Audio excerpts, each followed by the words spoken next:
గ్రామీణ ప్రాంతాల్లోని చిన్న రైతులు, వ్యవసాయ కూలీలు, వ్యాపారులకు రుణాలిచ్చే బ్యాంకులు ఆంధ్రప్రదేశ్ విశాఖ గ్రామీణ బ్యాంకులు. ఉమ్మడి తెలుగు రాష్ట్రాల్లో ఎన్నో ఏళ్లుగా ప్రజలకు మత సేవలను అందిస్తున్నాయి. అయితే ఇకపై తెలంగాణలో ఆంధ్రప్రదేశ్ విశాఖ గ్రామీణ బ్యాంకులు కనిపించవు. ఏపీజీవీబీ బ్యాంకులు తెలంగాణ గ్రామీణ బ్యాంకులో విలీనం కానున్నాయి.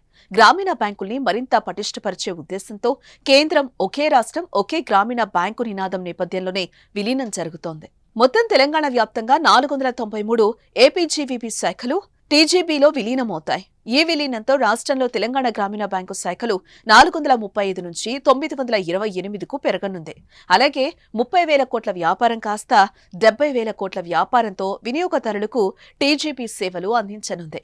వచ్చే ఏడాది జనవరి 1 నుంచి అమల్లోకి వస్తుంది. విలీనం తర్వాత దేశంలోని అతిపెద్ద గ్రామీణ బ్యాంకుల్లో ఒకటిగా తెలంగాణ గ్రామీణ బ్యాంక్ అవతరించనుంది. ఈ విలీన ప్రక్రియలో భాగంగా 4 రోజుల పాటు ఆయా బ్యాంకుల్లో సేవలకు అంతరాయం కలగనుంది. విలీన ప్రక్రియ డిసెంబర్ 28 నుంచి జనవరి 1 వరకు జరగనుంది. దీంతో అన్ని రకాల బ్యాంకింగ్ సేవలు 4 రోజులు నిలిచిపోనున్నాయి. మొబైల్ బ్యాంకింగ్, యూపీఐ, ఏటీఎం, ఖాతాదారుల సేవా కేంద్రాల్లో సేవలకు అంతరాయం కలగొచ్చు. అయితే ఎవరికైనా ఖాతాదారులు అత్యవసరంగా నగదు కావాలంటే 30-31 తేదీలో 10,000 వరకు విత్డ్రా చేసుకునే సౌలభ్యాన్ని తెలంగాణ గ్రామీణ బ్యాంకు కల్పించింది. ఏపీజీవీబీ విలీనం కారణంగా ఖాతా నెంబర్లు మారవని బ్యాంకు అధికారులు చెప్తున్నారు. ఖాతాదారులు TGB mobile banking application install చేసుకుని సేవలను ఉపయోగించుకోవచ్చు.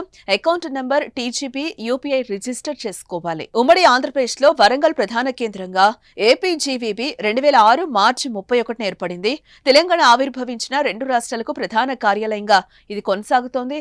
విలీనం తర్వాత తెలంగాణ గ్రామీణ బ్యాంకు ప్రధాన కార్యాలయం హైదరాబాద్ గా మారనుంది. ఏపీజీవీబీ బోర్డుల స్థానంలో టీజీబీ బోర్డులను సిద్ధం చేస్తున్నారు. అటు ఆంధ్రప్రదేశ్ లో ఏపీజీవీబీ ఆంధ్ర ప్రగతి గ్రామీణ బ్యాంకు, సప్తగిరి గ్రామీణ బ్యాంకు, చైతన్య గోదావరి గ్రామీణ బ్యాంకులున్నాయి.